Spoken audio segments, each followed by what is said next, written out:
السلام علیکم ورحمۃ اللہ وبرکاتہ۔ الحمد للہ نحمده ونستعینه ونستغفره ونؤمن به ونتوکل علیہ ونعوذ باللہ من شرور انفسنا ومن سیئات اعمالنا من يهده الله فلا مضل له ومن يضلله فلا هادي له ونشهد أن لا إله إلا الله وحده لا شريك له ونشهد أن سيدنا ونبينا ومولانا محمدا عبده ورسوله قال الله تبارك وتعالى أعوذ بالله من الشيطان الرجيم بسم الله الرحمن الرحيم يا أيها الذين آمنوا إذا تداينتم بدين إلى أجل مسمى فاكتبوه صدق الله مولانا العظيم۔ محترم حاضرین، قرآن مجید کی اسی آیت مبارکہ کے شروع کے حصے پر میں نے پچھلے جمعہ آپ کے سامنے بیان کیا تھا کہ قرض کا لینا دینا اسلام میں جائز ہے، دینے والے کو بھی فضیلت ہے، لینے والا ادا کر دینے کی نیت سے لے تو اللہ اس کی مدد کرتے ہیں، ادا ہو جاتا ہے، اور اگر ادائیگی کی نیت نہ ہو تو یہ اس بندہ مومن کے لیے بہت بڑی آفت ہے۔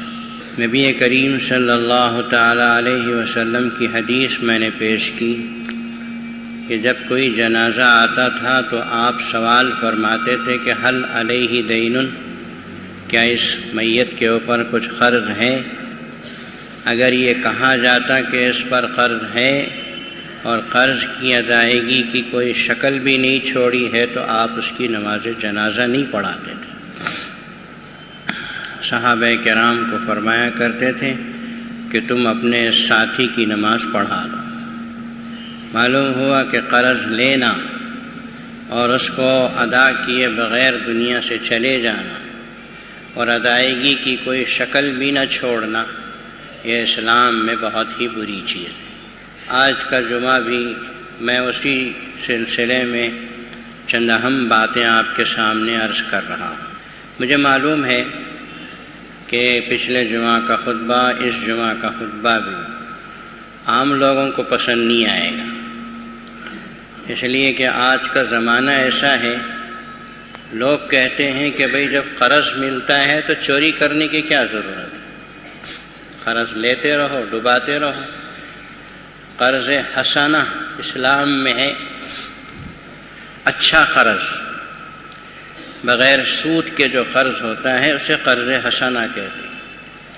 یار لوگ اس کو قرض حسنہ بنا دیتے ہیں، یعنی قرض لو ہنس کے ٹال دو، لے کے دینا نہیں۔ یہ کسی کافر و مشرک اور یہودی کا طرز عمل ہو سکتا ہے، لیکن جو اللہ اور رسول پہ ایمان رکھتا ہے اور قیامت کے دن جواب دینے کا تصور رکھتا ہے، اس بندہ مومن کا یہ تصور نہیں ہو سکتا۔ ویسے ہمارے آقا صلی اللہ تعالیٰ علیہ وسلم نے جہاں قرض کی فضیلت بیان کی کہ قرض دینے والے کو 18 گنا ثواب ملتا ہے،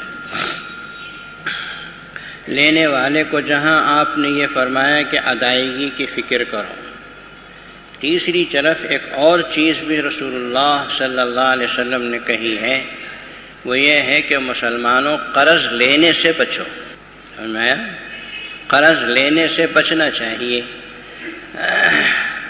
اس سلسلے میں چند حدیثیں ہیں، آپ سنیے۔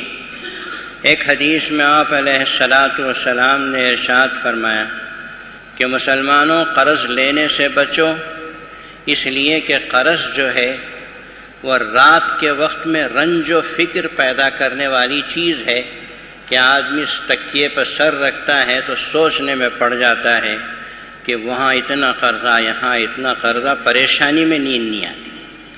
رات کو رنج و فکر ہے، اور دن میں قرضہ جو ہے وہ ذلت و خواری کی علامت ہے کہ قرض دار آدمی جہاں کہیں بھی جائے گا اس کے اوپر ایک پریشانی چھائی ہوئی ہوگی، ذلت چھائی ہوئی ہوگی کہ میں فلاں کا مقروض ہوں، فلاں کا مقروض ہوں، فلاں کا مقروض۔ اس لیے رسول اللہ صلی اللہ علیہ وسلم نے نصیحت فرمائی کہ ایسی رنج و فکر میں مبتلا کرنے والی اور ایسی ذلت و خواری میں مبتلا کرنے والی چیز قرض سے پرہیز کرو۔ دوسری حدیث آپ علیہ السلام نے ارشاد فرمایا کہ مسلمانوں، پھٹے پرانے کپڑے اگر تمہیں پہننا پڑے تو پہن لو، یہ بہتر ہے اس سے کہ تم قرض لے کر عمدہ کپڑے پہنو اور اس قرض کو ادا کرے بغیر دنیا سے چلے جاؤ۔ پھٹے پرانے کپڑے پہن کر زندگی گزار لی، مر کے چلے گئے، اللہ میاں رحم کریں گے کہ بیچارہ ایمان والا پھٹے پرانے معمولی کپڑے پہن کے میرے پاس آ گیا، لیکن اس نے قرض نہیں لیا، لیکن اس کے بجائے پھٹے پرانے کپڑے چھوڑ کر قرض لیا، سود کا یا بغیر سود کا، بہت شاندار قسم کی شیروانی پہنی، سوٹ بوٹ پہنے اور مر کے گیا، تو لوگ کہتے ہیں کہ فلاں آدمی کا اتنا قرض ہے، فلاں اتنا قرض ہے۔ دنیا میں لوگ بے عزتی سے بات کریں گے اور قیامت کے دن اللہ تبارک و تعالی پکڑیں گے۔ اسی لیے تیسری حدیث میں آپ علیہ السلام نے فرمایا صاحب الدین معصور بدینی، جو قرض والا ہوتا ہے وہ اپنے قرض کا قیدی ہوتا ہے، جو قرض والا ہوتا ہے وہ اپنے قرض کا قیدی ہوتا ہے کہ جب تک قرض ادا نہ کرے وہ قیدی سمجھا جائے گا کہ اس کا قرض ادا کرنا باقی ہے، باقی ہے، باقی ہے۔ اسی لیے آپ علیہ السلام نے ایک اور حدیث میں ارشاد فرمایا، آپ فرماتے ہیں صلی اللہ علیہ وسلم کہ اگر بندہ مومن قرض لے لے اور اس کو ادا کرے بغیر دنیا سے چلا جاتا ہے تو اس کی مغفرت اٹکی رہتی ہے جب تک کہ وہ اس کا قرض یا تو اس کی طرف سے کوئی اس کے وارثین ادا کرے یا ادا نہ کریں گے تو اس کی مغفرت اٹکی رہے گی۔ اسی لیے فقہ کا مسئلہ یہ ہے کہ اگر کوئی آدمی مرتا ہے تو لوگ فوراً وراثت کی تقسیم میں لگتے ہیں نا، وراثت کی تقسیم فوراً نہیں ہونی چاہیے۔ سب سے پہلے مرنے والے کے پیسے میں اس کے کفن دفن کا استعمال ہو، اس کے بعد اس کے پیسوں میں یہ دیکھا جائے گا کہ اس کے سر پہ کچھ قرض ہے یا نہیں، وہ ادا کیا جائے گا۔ اس کے بعد تیسری چیز یہ ہے کہ اس کی اگر کوئی وصیت ہے تو اس کو پورا کیا جائے گا۔ یہ سارے حقوق ادا کرنے کے بعد وارثوں میں مال کی تقسیم شروع ہوتی ہے۔ قرض، ہمارے باپ نے قرض لیا، ہم کو اس سے کوئی نہیں تعلق، بیٹے بیٹیاں یوں کہیں کہ ہم کو تو پورا حصہ ملنا چاہیے۔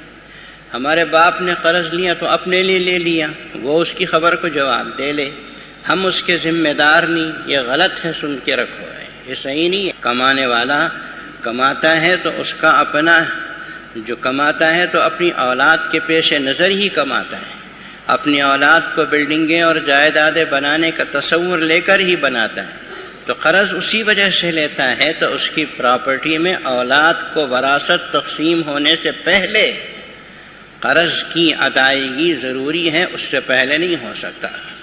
تو ان حدیثوں سے پتہ چلتا ہے کہ مسلمانوں کو چاہیے کہ قرض لینے میں احتیاط برتیں۔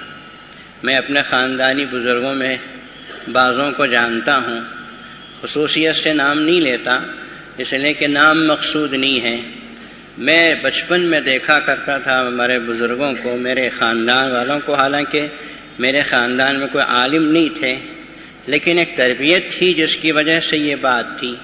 خاص طور پر میرے والد صاحب، اللہ ان کی مغفرت کرے، میری والدہ اگر یوں کہتی کہ گھر میں نمک نہیں ہے، اسکول ماسٹر کی تنخواہ کتنی ہوتی ہے؟ 20 تاریخ کو ختم ہو جاتی ہے، باقی 10 دن جو ہے وہ ایسے ہی گزرتے ہیں۔ تو اگر یوں کہا جاتا کہ نمک ختم ہو گیا ہے، دکان سے منگوا لیجئے، مہینے کی تنخواہ آئے تو دے دیں گے، تو ہمارے گھر میں میرے والد صاحب کہا کرتے تھے کہ بغیر نمک کے سالن کھا سکتے ہیں، اس کے بغیر ہی سالن پکا دو، اور نمک کے بغیر ہی سالن پکا کے کھا لیا جاتا تھا، قرض نہیں لیا کرتے۔ یہ بندہ مومن کی علامت ہے۔ تو مسلمانوں کو چاہیے کہ قرض لینے سے جہاں تک ہو سکے پرہیز کریں، لیکن قرض لینا ایک ضرورت ہے، کبھی قرض لینا بھی پڑتا ہے۔ اسی لیے رسول اللہ صلی اللہ علیہ وسلم نے اجازت بھی دی ہے کہ اگر قرض لینا ہے تو لے سکتے ہیں۔ آپ صلی اللہ علیہ وسلم نے ایک حدیث میں ارشاد فرمایا، کل قرض جر نفعا فہو ربا، ہر وہ قرض کہ جس میں فائدہ کھینچا جاتا ہو وہ ربا ہے اور سود ہے۔ اس کی کئی شکلیں ہماری فقہ کی کتابوں میں ہیں کہ آپ قرض دیتے ہیں، 100 روپے کو 10 روپے زیادہ لیتے ہیں، یہ سود ہے۔ آپ قرض دیتے ہیں، نبی کریم صلی اللہ علیہ وسلم نے فرمایا کہ آپ نے مقروض سے کوئی تحفہ وصول کیا، اسے بھی سود میں شمار کیا گیا۔ یا آپ قرض دیتے ہیں، مقروض سے کوئی فائدہ اٹھاتے ہیں، اس کو بھی سود میں قرض شامل کیا گیا۔ مقروض کو جو قرض دیتے ہیں اس کے بعد نہ اس پہ احسان جتانا چاہیے، نہ زیادہ لینا چاہیے، کچھ بھی اس سے فائدہ نہ اٹھایا جائے، تبھی قرض کا ثواب ملتا ہے۔ حضرت امام ابو حنیفہ رحمۃ اللہ علیہ ایک مرتبہ ایک جنازے میں چلے، بغداد کی سخت ترین گرمی تھی، تو بڑی سخت ترین دوپہر کی گرمی میں جنازہ لے جا کے ابھی کچھ دیر تھی قبرستان میں، تو حضرت امام ابو حنیفہ رحمۃ اللہ علیہ ایک گھر کے سائے میں جا کے کھڑے ہو گئے۔ کھڑے کھڑے یوں پوچھا کہ یہ گھر کس کا ہے؟ کہا گیا حضرت فلاں آدمی کا ہے۔ تو فوراً حضرت اس گھر کے سائے سے ایسا بھاگے جیسے کوئی سانپ کو دیکھ کے بھاگتا ہے۔ کسی نے پوچھا کہ حضرت بات کیا ہے؟ امام ابو حنیفہ رحمۃ اللہ علیہ نے فرمایا، اس گھر والے کو میں نے 5000 دینار قرض دیے ہیں، اس کے گھر کے سائے میں کھڑے ہونا میرے لیے جائز نہیں۔ واہ کیا بات ہے! یہ اسلام ہے، سمجھو، یہ اسلام ہے۔ جس کو قرض دیا اس کے گھر کے سائے میں کھڑے ہونے کو جائز نہیں سمجھا، حالانکہ اتنا گہری تعلیم تو نہیں ہے کہ کھڑے ہونے کی اجازت نہیں، لیکن جو اللہ سے ڈرتے ہیں، جن میں تقویٰ ہوتا ہے، وہ مقروض سے اتنا فائدہ اٹھانا بھی پسند نہیں کرتے۔ تو قرض اگر کوئی لے لیتا ہے، اس کی ادائیگی کی شکل ہے۔ سب سے پہلے تو رسول اللہ صلی اللہ علیہ وسلم نے فرمایا کہ ادا کرنے کی نیت رکھو، اللہ مدد کریں گے۔ دوسری چیز یہ ہے، حضور پاک صلی اللہ علیہ وسلم دعا سکھائی۔ آپ علیہ الصلاۃ والسلام خود دعائیں کرتے تھے، 5 وقت کی نمازوں میں ہمیشہ دعا کرتے تھے، اللہم انی اعوذ بک من المأثم والمغرم، اے اللہ میں گناہوں کے بوجھ سے پناہ مانگتا ہوں، والمغرم اور قرض کے بوجھ سے پناہ مانگتا ہوں۔ اگر میں لے بھی لوں تو دنیا میں اس بوجھ کو لے کر قبر کھو نہ جاؤں، لینے کی ہی ضرورت پیش نہ آئے، اور اگر لے بھی لوں تو اس بوجھ کو لے کر قبر کے گڑھے میں جانے کا موقع نہ آئے۔ تو یہ دعا پہلے، ایسی بہت سی دعائیں ہیں۔ میں نے ایک دعا حدیث کے ذخیرے سے پیش کی کہ اللہم انی اعوذ بک من المأثم والمغرم، اور پھر مسلمانوں کو آپ نے تلقین کی۔ حضرت معاذ رضی اللہ تعالیٰ عنہ ایک صحابی ہیں جو قرض بہت لیتے تھے، اور قرض اس زمانے میں بیکار کاموں اور عیاشی کے لیے نہیں لیتے تھے، بلکہ غریبوں کی، رشتہ داروں کی مدد کے لیے لیا کرتے۔ حضرت معاذ رضی اللہ تعالیٰ عنہ بڑے مقروض تھے۔ حضور اکرم صلی اللہ علیہ وسلم نے فرمایا کہ معاذ، شکایت کی تو فرمایا کہ معاذ تم یہ آیت پڑھا کرو، کثرت سے پڑھا کرو، اللہ تمہارا قرض ادا کر دے۔ سورہ آل عمران کی وہ آیت سکھائی، قل اللہم مالک الملک تؤتی الملک من تشاء وتنزع الملک ممن تشاء وتعز من تشاء وتذل من تشاء بیدک الخیر انک علی کل شیء قدیر۔ پھر اس کے بعد والی آیت دوسری، تولج اللیل فی النہار سے آخر تک۔ ان 2 آیتوں کو ہر فرض نماز کے بعد تم کثرت سے پڑھا کرو، انشاءاللہ العزیز مرنے سے پہلے قرض تمہارا اللہ ادا فرما دے۔ حضرت معاذ رضی اللہ تعالیٰ نے جن پہ بڑا لمبا چوڑا قرض تھا، اللہ نے ان کا قرضہ ادا کر دیا، وہ روایت طویل ہے۔ دوسری روایت یہ ہے کہ نبی کریم صلی اللہ علیہ وسلم نے حضرت عمر فاروق رضی اللہ تعالیٰ عنہ کو دعا سکھائی، اللہم اکفنی بحلالک عن حرامک واغننی بفضلک عمن سواک۔ فرض نماز پڑھتے ہیں تو ربنا آتنا کے ساتھ اللہ کے حضور کھلے دل سے، یا اللہ میں نے اپنی بیوی بچوں کی ضرورت کے لیے قرض لے رکھا ہے، میرے اس قرض کو تو کھول دے، ادا کر دے۔ اللہم اکفنی پڑھو نیت رکھ کے، رب ذوالجلال کی قسم آپ کا پڑھنا اور آپ کا مانگنا اللہ کے عرش تک پہنچے گا۔ شرط یہ ہے کہ اس پیسوں کو جو آپ نے قرض میں لیا حقیقی ضرورت کے لیے لیا ہو، عیاشی کے لیے لی، بے ضرورت لیا، خواہ مخواہ۔ آج کے زمانے میں میں بانگ دہل کہتا ہوں کہ خواہ مخواہ قرض لینے والے بہت ہیں، بنا ضرورت قرض لینے، ضرورت ہی نہیں قرض لیتے۔ ایسی قرض کی بات نہیں، جو آدمی ضرورت پہ قرض لیتا ہے اللہ تعالیٰ اسے اپنے عرش کے خزانے کے نیچے سے ادا کرنے کا انتظام کر دے۔ تو یہ دعائیں سکھائیں رسول اللہ صلی اللہ تعالیٰ علیہ وسلم نے، ان دعاؤں کو پڑھا کرو، اللہ سے مانگو، نیت رکھو ادائیگی کی، تو اللہ تبارک و تعالیٰ کسی بندے مومن کو قرض کے ساتھ موت نہیں دیتے، قرض ادا کر کے موت دیتے۔ خود نبی کریم صلی اللہ تعالیٰ علیہ وسلم کا کیا طرز عمل تھا اسے سمجھیے، سمجھے نہیں؟ ایک طرف تو آپ نے فرمایا کہ قرض نہ لو، دوسری طرف قرض دینے کی بھی ترغیب دی، تیسری طرف قرض لینے والوں کو ادائیگی کی بھی ترغیب دی، اور ایک طرف رسول اللہ صلی اللہ علیہ وسلم کا خود عمل ہے۔ زمانہ تنگی کا تھا، افلاس کا تھا، آپ صلی اللہ علیہ وسلم کو قرض لینے کی ضرورت پیش آیا کرتی تھی۔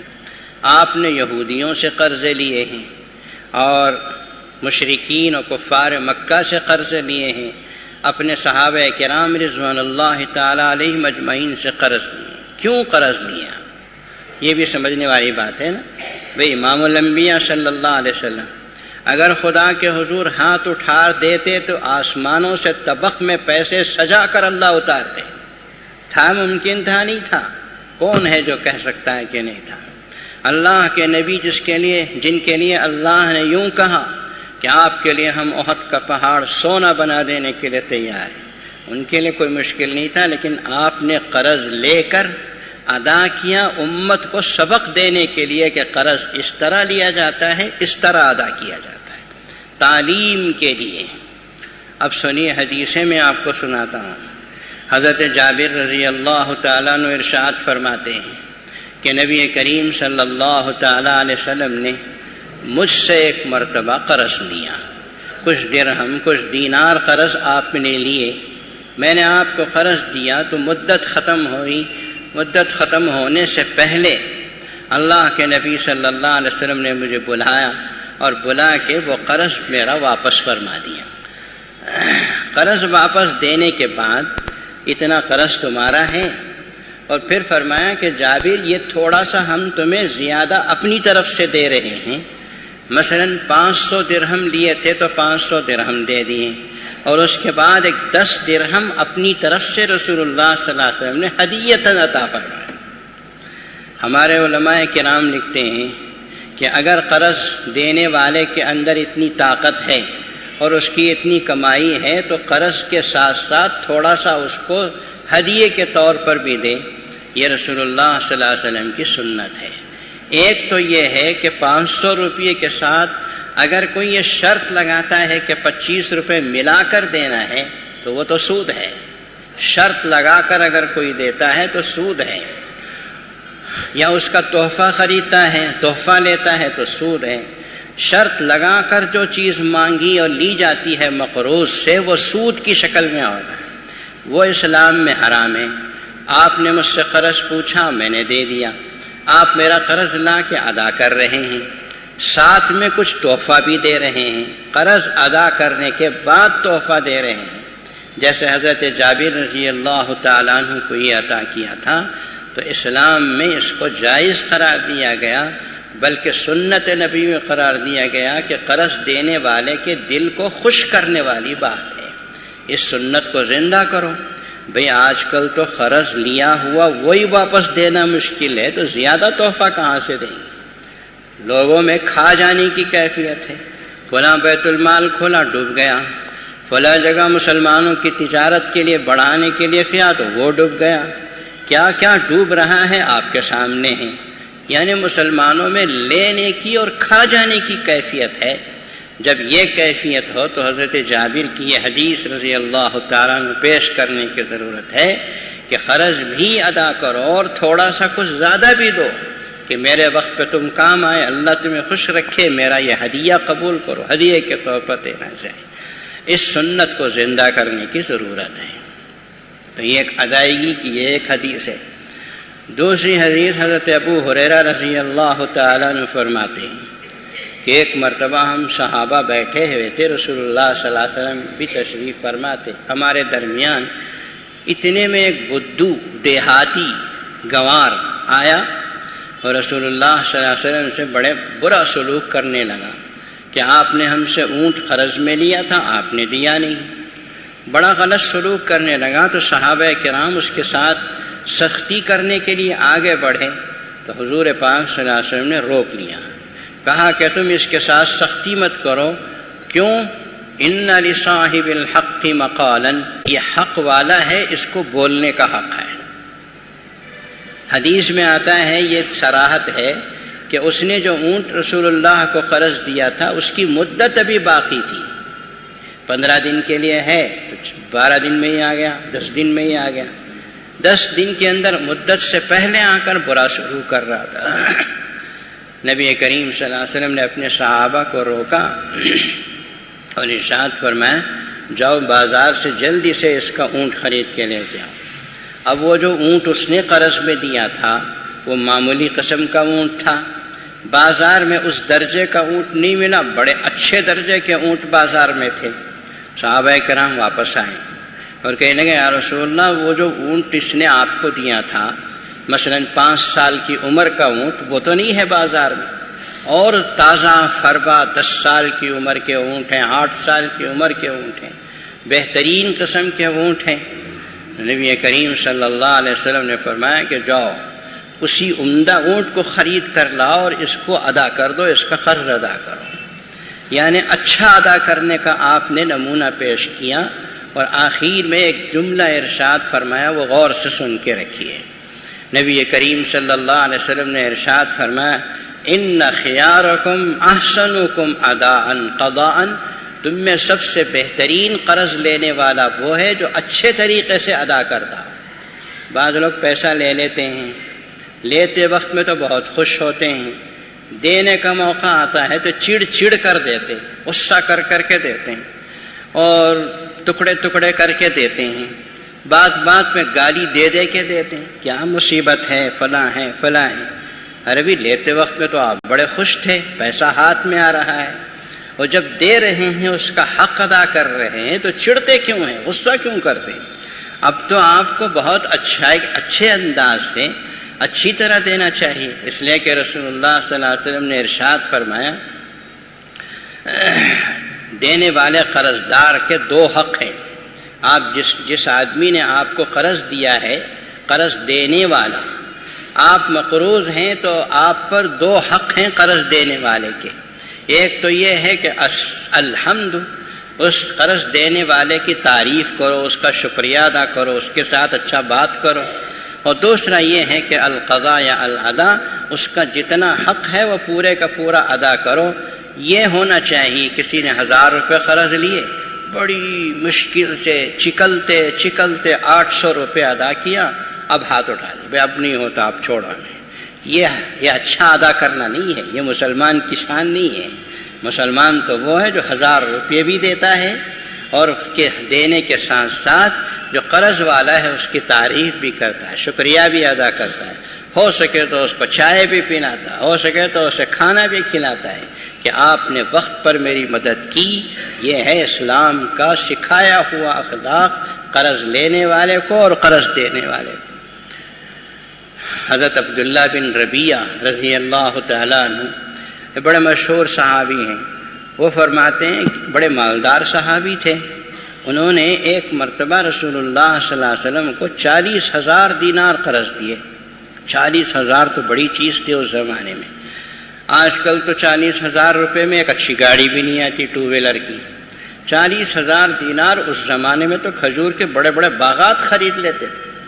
اور یہ قرض جو رسول اللہ صلی اللہ علیہ وسلم نے لیا تھا، یہ قرض اپنی کسی ذاتی ضرورت کے لیے نہیں، یا اپنی بیوی بچوں کی ضرورت کو پوری کرنے، یا گاڑیاں خریدنے، یا کسی اور ضرورت کے لیے نہیں، بلکہ جہاد میں کام آنے کے لیے خریدا تھا۔ جہاد میں اونٹ خریدنا پڑتا ہے، ہتھیار خریدنے پڑتے ہیں، وہ سب ہوتا ہے۔ حضور اکرم صلی اللہ تعالی علیہ وسلم نے 40,000 دینار یا درہم قرض میں لیے، اور لے کر کچھ مدت گزری تھی کہ آپ علیہ السلام نے عبداللہ بن ربیعہ کو بلایا اور کہا کہ ہمارے پاس مال آیا ہے، مال غنیمت سے کہیں سے، ہم آپ کے یہ پورے 40,000 دینار دیتے ہیں۔ اور دینے کے بعد نبی کریم صلی اللہ علیہ وسلم نے دعا فرمائی، یہ دعا سن کے رکھیے، اور آپ بھی کبھی قرض لیتے ہیں، میں آپ کو دعا کرتا ہوں، آپ سے پہلے مجھے دعا کرتا ہوں کہ اللہ آپ کو مجھ کو قرض لینے سے بچائے۔ قرض ادا کرنے کے بعد نبی کریم صلی اللہ علیہ وسلم نے عبداللہ بن ابی ربیعہ رضی اللہ عنہ کو دعا کی، بارک اللہ فی اہلک و مالک، تمہارا یہ قرض میں ادا کر رہا ہوں، ساتھ میں دعا دیتا ہوں کہ اللہ تمہارے اہل میں بھی برکت دے اور مال میں بھی برکت دے۔ یہ ہوتا ہے انداز قرض کو واپس کرنے کا۔ غصے میں قرض واپس کرتے ہیں لوگ آج کل کے، نہیں دیے تو مشکل ہے۔ اس زمانے میں یہ تھا کہ قرض رسول اللہ صلی اللہ علیہ وسلم واپس بھی کر رہے ہیں اور دعا بھی دے رہے ہیں کہ اللہ تبارک و تعالیٰ تمہاری مدد کرے، اللہ تمہارے اہل میں برکت دے، تمہارے مال میں برکت عطا فرمائے۔ یہ ادا کرنے کا طریقہ ہے جو رسول اللہ صلی اللہ علیہ وسلم نے سکھایا۔ تو بہرحال یہ ادائیگی کا طریقہ ہے جو رسول اللہ صلی اللہ علیہ وسلم کی حدیثوں سے ثابت ہے۔ میرے بھائیوں، اچھی طرح ایک بات سمجھ کے رکھو، آج جو ہم قرض لیتے ہیں، آج جو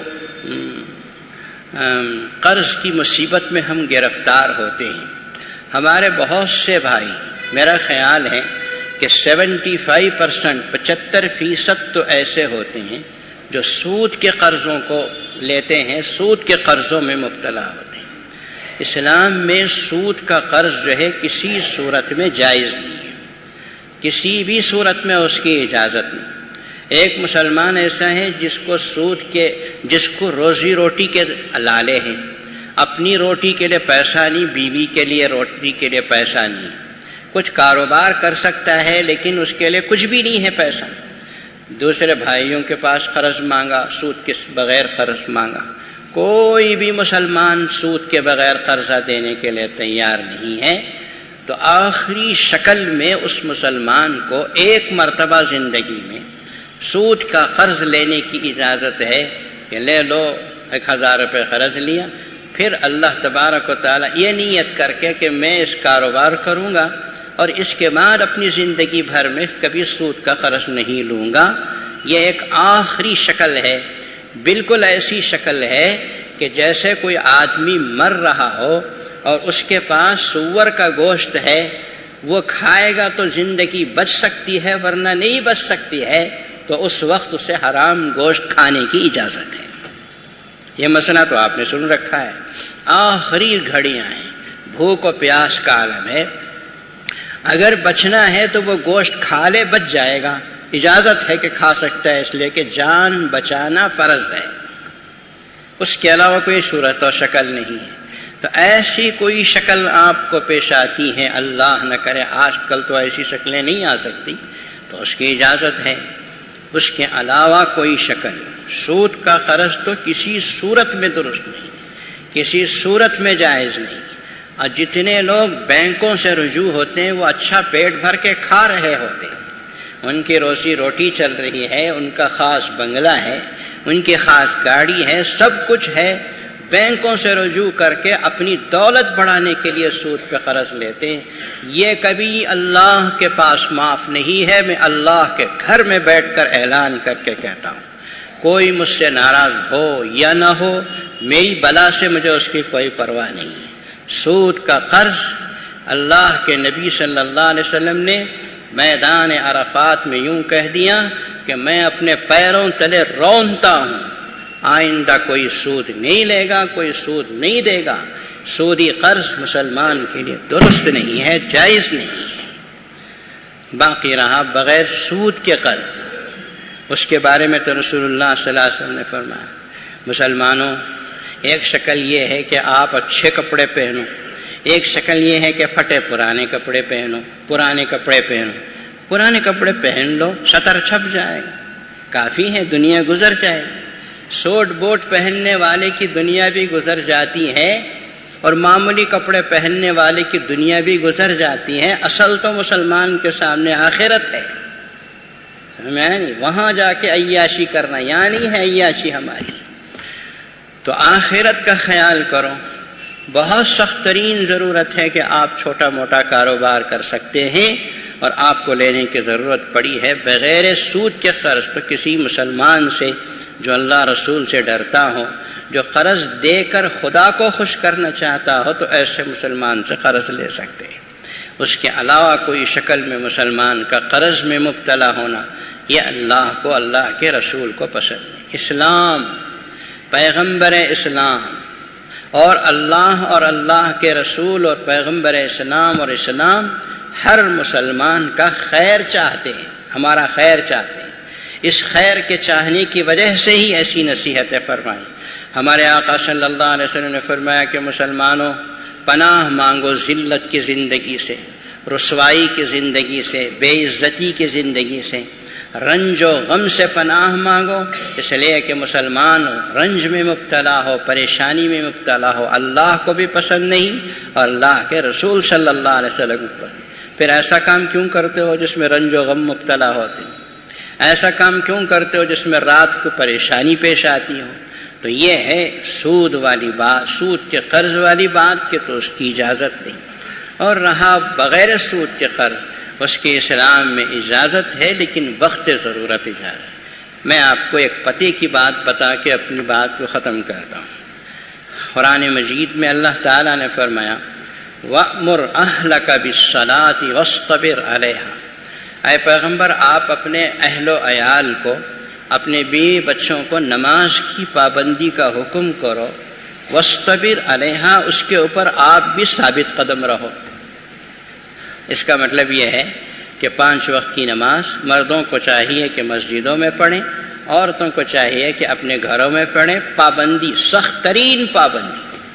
آدمی کسی صورت میں اللہ ہے کہ اٹھ نہیں سکتا، بستر سے بیمار ہے تو نماز معاف۔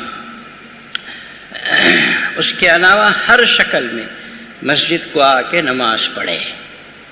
آگے اللہ نے کیا کہا اسے سمجھو۔ نحن نرزقک، ہم آپ کو رزق دیں گے۔ یہ اللہ کا وعدہ ہے۔